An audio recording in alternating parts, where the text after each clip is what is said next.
Hello, my friends. Welcome to my basement. It is good to see you. I have had an incredibly busy week playing all kinds of video games. Everything seems to be hitting right now, and it has been a crazy time. I also received, and as you can probably tell by the props on my desk, the NES Classic Edition, the little mini console that comes in this beautiful mini box. Yes, I know I'm not the first one to post a video about this thing on YouTube. I get that. This has been around since the fall of last year, but impossible to find even still today. I know some of you out there, I'm talking to you, CJR, have got one or two of these things, which is incredible, because they have been very difficult to track down. I actually had to ask a buddy to pick this up for me because he had a secret tip on where to get one of these things, and I said, okay, I've waited long enough. I want one of these things. And I'm sure if you're watching this video, you probably do, or you might already have one of these things. But I thought what I would do, I didn't want to do an unboxing because there's been so many of them, and frankly, I didn't want to have to wait to open this and show everybody what's inside the box. I wanted to get into this thing as quickly as I possibly could. I've had this thing for about a week. It's been hooked up to our living room television, and I think that's an incredibly important distinction because most of my gaming, of course, takes place in my real, actual gaming basement, my game cave. Shocker, this studio setup here it's not really my basement. I hate to break that to you.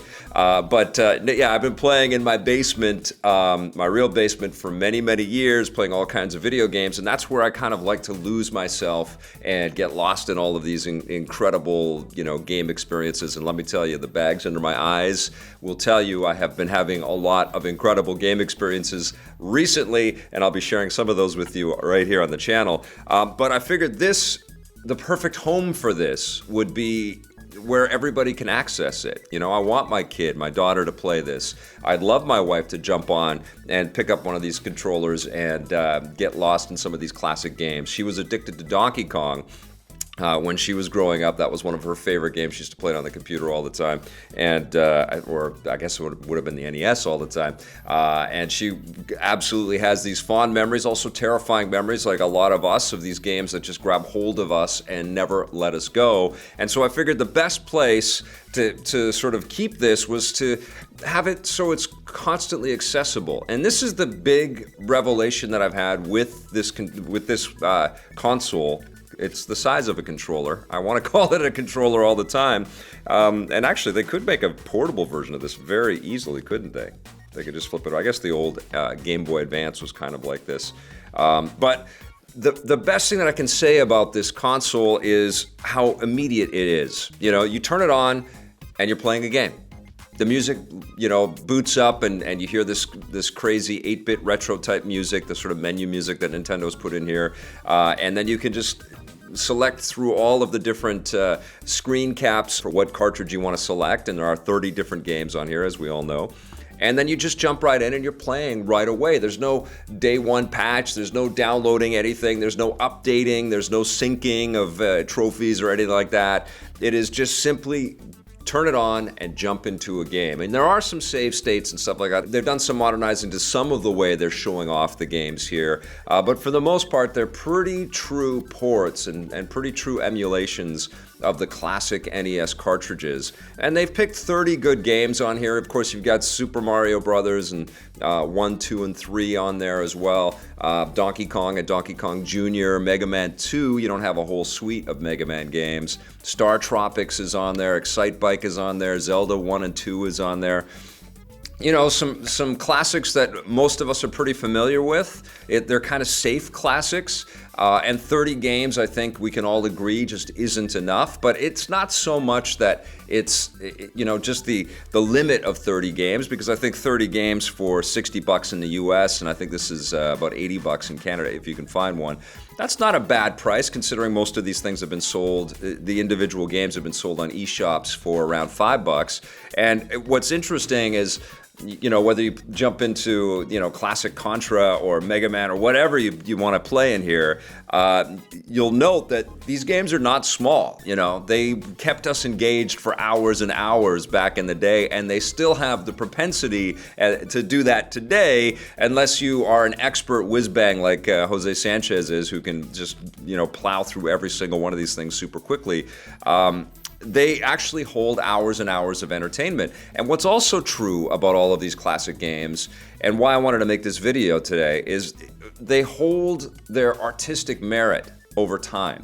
And it's the pixel art that they use to make all of these games is just absolutely beautiful. It's incredible to see it on a crisp HDMI display, because that's the other thing that's cool with this console. Yes, this is all the pack-in ingredients that you get in the box. You get an HDMI cable, you get a classic NES controller with a ridiculous cord. That's how long the cord is, and that's just wrong. And I'll talk about that in a second. And then you get a sort of a modern style plug, which has the USB end, which is what's allowing people to hack this console like crazy out there. And as everybody everybody that follows video games knows, and everybody that likes retro games and classic games knows, you can. I haven't done it, but you can plug this into a computer and find a way to install up to like 700 or 800 games on this sucker, which is incredible.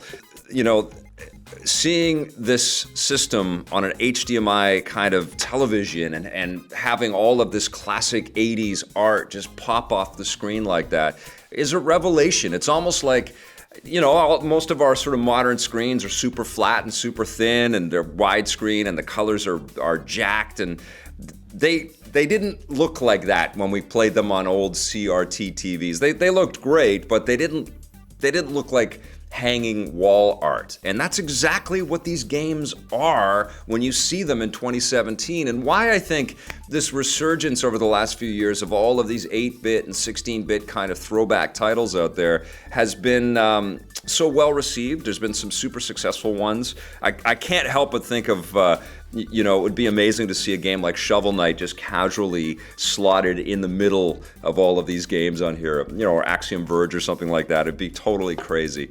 And it certainly spurs the imagination for, you know, what else Nintendo could have done, because obviously people want more games, and this is a closed system. You can't get online with it. It's incredibly simple. You just plug it into the TV, you plug the plug into the thing, you get an extension cable for your controller, and you plug that in, and you're playing, you know, and it's as simple as that. But because it's that simple, there is no online store, there is no functionality to add more. They didn't even include a wireless option with the controller, which is, you know, unfortunate, because you can see that this first kick at this, you know, hardware that's legitimizes and really celebrates the, you know, the classic era that Nintendo has been very good at. I mean, they have been incredibly shrewd at selling us and reselling us a lot of their favorite games over the years, and a lot of their partners' favorite games over the years. And that's an important distinction too about this thing. It's not just Nintendo games on here. Obviously, you've got Capcom and Konami and some other publishers have participated in here, and that's no easy feat. That's Nintendo negotiating and making sure that everybody is treated equally on the console, and everybody gets sort of I guess royalties or something like that based off of all of the games that we've got on there. I mean, we've got Tecmo's Ninja Gaiden on there and Castlevania, classic stuff. So you know, a lot of great steps have been taken to create this design. I mean, the industrial design of this mini NES, you crave it. You know, that's incredible. This is almost like an artistic celebration of that era unto itself, not even plugged in. And then you plug it in, and you've got it all sort of hanging on your flat screen, and it just pops off the screen. And I feel like the classic sprite stuff it ages so much better than the polygon stuff that we've gotten from you know, the PlayStation 1 era forward. I feel like whenever I jump in and I play one of those classic PS1 games, or even those early you know, PlayStation 2 or the original Xbox games, yeah, a lot of those games that kind of tried to, you know, achieve photorealism and put all of these cut sequences, and it's all sort of triangles and weird shapes kind of mashed together, polygon kind of faces and flat mapped kind of textures and stuff. It just doesn't hold its own compared to what artists are still kind of working on. This photorealism with, unbelievable amounts of texture data and normal mapping and all of the other buzzwords that are out there right now. You play a game like Horizon Zero Dawn and the faces are, uncanny valley kind of robotic kind of faces, and it freaks you out. And sort of the 3D developers have been pushing towards that ever since the original PlayStation came out. But you can see the progression, you can see the effort and the work to try to create that photorealism. There was none of that in the 8-bit era. There was none of that in the 16-bit era. And, the celebration of that art in the context of seeing it on modern displays works on a couple of different levels, just to play the games and see the artistic sort of design implementation that went into these classic titles where there was so much limitation on, cartridge size and how big the games could be and how many colors could be in a game and how robust the imagery could be. But it was unlimited in terms of imagination, in terms of kind of breaking out different types of genres. And what if you went off of the screen and it just kept going and going? What if there were surprise areas and warp zones and things like that we kind of hid into our games there? What if you could use the flicker of some of these games, when there are too many assets on screen at the same time, to the player's advantage if they figure out some tricks, tips and tricks, a little shout out to the old Tips and Tricks magazine. And all of that stuff is kind of presented in all of its glory with this little device. But you can't not think of what else Nintendo could have done. Obviously, they should have made some kind of wireless functionality in here. My biggest beef, I think, with this console, because, we're in the lazy days of not having to ever touch our televisions, everything. There's voice-operated stuff now, but the fact that you actually have to physically reset this device, unless you get one of the, there are third-party controllers and stuff out there that allow you to reset the device and go back to the menu. But the way that it's built right now and the way that you plug everything in, you actually have to get up off your butt and walk over to the TV and reset the NES to get back to the menu screen so that you can select a different game. That sucks. This is ridiculous, having this short of a wire. That's crazy. That's got to be the shortest wire in existence. It's almost to scale, right? It's like they built this for mice or something. But they should have had some kind of wireless functionality. I believe that they should have had some kind of simple variation of the eShop that would just allow you to play classic NES games. But I feel also that the hardware shortages kind of suggest that Nintendo has more to do with this, And I also think that because this has been so successful, not only will we see probably an NES Classic 2 or a SNES Classic, which I know all of us want, but I think other hardware manufacturers are probably looking at that and thinking, okay, there's a real market for this. And it comes down to the way that you package it. There have been third-party sort of licensors of classic Genesis and Atari and stuff like that, but most of that has been manufactured kind of for the CRT era. They haven't had real HDMI kind of interoperability, and they haven't really kind of thought of how modern gamers, approach their gaming content, and it's been cheap. The controllers haven't been that great. There's quality here. There's quality in the hardware design. There's quality in the way that all of this stuff has been constructed. And I think it's really clearly, easy to see that a really well manufactured classic Genesis would be incredible. It would be amazing to see, an old, Atari 800 computer or something like that, stacked with some of the best games that were there, even a classic old ColecoVision. I think you could go right up into the Dreamcast era. You could do the PlayStation 1. You could do the original Xbox with a bunch of different games. And I think that there honestly is an audience out there and a market for this kind of stuff where it's, and clearly these classic games and playing stuff that's been on the market for a while is a huge business. It's made GameStop and EB Games billions of dollars over the years. And I think that this drive for us as gamers and the industry in general to just kind of move quickly to the next thing and just get us playing whatever the next big release is going to be and forget about all that other stuff, and the hype that we all get caught up in around that sort of increased consumption is a little bit silly because we don't all move that quickly. We don't all have that much time to play every single one of these new releases. And that's why I think this retro market has been so incredibly successful. It's art, and just like all art, like classic movies or classic television shows or classic comic books or whatever, classic records, people want to revisit that stuff and they want to re-experience it, or they want to experience it for the first time and learn from it. And I think that the game development community and game publishers and game hardware manufacturers out there have got to find some other cool ways to make it simple and made with quality and love, like this. But I think it's a big business for the retro gamer, YouTubers and Twitch streamers out there, obviously, that focus all their attention on classic stuff. And, I just think that there's a real sort of awareness and an appreciation that there's history in this industry, and sometimes that simple stuff and being able to just jump into a game is incredibly appreciated. So I love this, and I think you should get it. But I do feel like this is a dipping the toe in from Nintendo to kind of test the waters on, new ways to generate revenue off of their archive, which is, their prerogative. But I don't think that they came full bore with all of their best design on this and their most consumer-friendly design that they possibly could have. But I think they've learned a tremendous amount from the release of this and the fervor and everybody's desire to get this. It's been selling out like crazy. It's still incredibly hard to get this.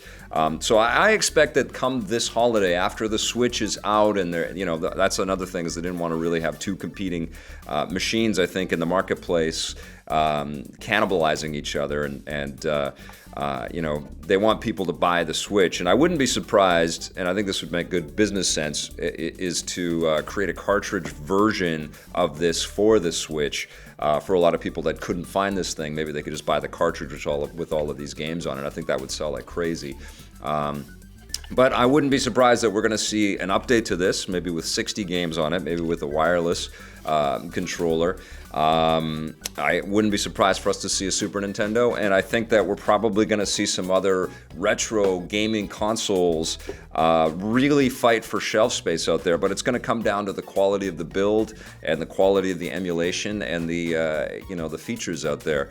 I want to know from you, though, a couple things. I want to know if you have one of these, first of all, and what your thoughts are on this and what Nintendo should have done differently. So, write me a couple sentences on that. But I'm also curious, and I tweeted about this the other day. I suggested a Dreamcast with 30 classic games on there. So I want to know if you think other consoles deserve this kind of treatment, and should we be able to buy these little micro versions of these classic consoles out there, and which ones?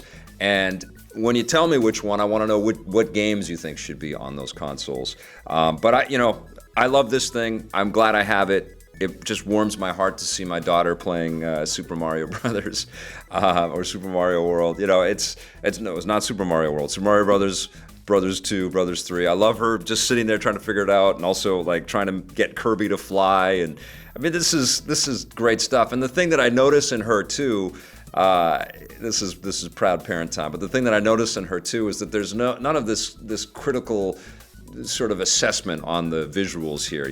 She's not coming off of, she's super excited to jump into Breath of the Wild, as am I. And it's going to be interesting to contrast the classic Zelda to the new one. But she's not looking at this thing with any kind of jaundice. She's not saying, okay, well, these classic games don't look as good as Skylanders or Lego Dimensions. She just sees it as trippy, cool art that is super colorful and clearly defined with sharp edges, blacked in lines, very cartoony, timeless. Wonderful. This is a gift. I wish it was better, but it's a gift. And more please, Nintendo and other hardware manufacturers out there. All right, you guys, that's it for today. That's all I'm going to chat about right now, but I'll be back very soon. There are lots of big things. Just to let you know, I have been playing Yakuza 0, Neo. I've got Halo Wars 2, and I've been playing Horizon Zero Dawn. I've got a big stack of titles that I have been playing, and it's been a little bit insane to get all of these things all at once. Basically, I think Resident Evil 7 opened up a floodgate of big releases, and the Switch is almost upon us. I'm going to be back with a lot more videos on all of that content. Thank you so much for watching, and we'll see you very soon in the basement. Hey, thanks for checking out that video on our EPN channel. It's just one small part of the things that we make around here. So if you liked it, don't forget to check out some of our other vids and hit that subscribe button.